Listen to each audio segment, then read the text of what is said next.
But what I like to do is set my opponent up.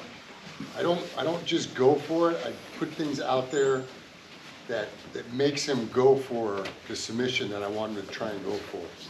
So a lot of times from this position, what I'll do is I'll just put my hand right here, which a lot of times they want to go for the shoulder lock. See, and there's the shoulder lock. He moves it back. There it is. And a lot of people will look for that hand when it touches. And I actually make a little bit of a noise so they know it's there. Now what I'm going to do is reverse it on him. When he starts to go for it, what I do is I come up and over his shoulder and I lay on his arm. From here, I grab the grips and there's the shoulder lock. So right here, I go to post. Right away, I gotta, look what I'm doing. I'm pulling my arm up and I'm over his elbow and then I slide and I lock his shoulder. My hand comes over and now I have the lock. From here, now there's the shoulder lock. What was that? Very gentle. Yeah, very gentle.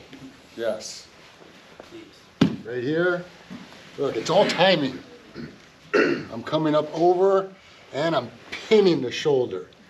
Right here, I grip. A lot of times, because where his hand's at, they grab the belt, which makes it really hard for me to get the hand off his belt. So what I do right away is I'm gonna roll.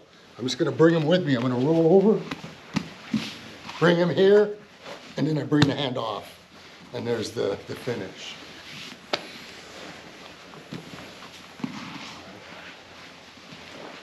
So the setup is right here. He goes for it. I come over, I pin his shoulder. It's very hard for him to get out of this now. If he grabs his belt, I'm gonna do the roll. If he doesn't grab, sometimes also when they grab, I always go towards the thumb. See, I bring it to me, now I bring it to the mat, and there's the shoulder lock. Mark, would you roll out one more time? The roll?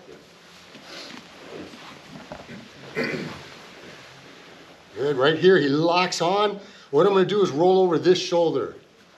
Look, I just roll, I come up. My goal is to touch his forehead to the mat. Because when his forehead hits the mat, he's got nowhere to go. And then from here, this is where all the leverage. I go nice and slow, guys. And there it is. You see that okay? All right, guys. Let's try it. Yes, Alfred. What if the guy is standing over here, that the hand's not exposed? Yeah, that's when I pulled it against the thumb. When you roll? No, before that. No, okay. Right, I'll show you. So here, I come up. Look, he's grabbing his belt right now. What I do is I rock my body backwards this way. See how it comes right off his belt? Is I'm going against the thumb.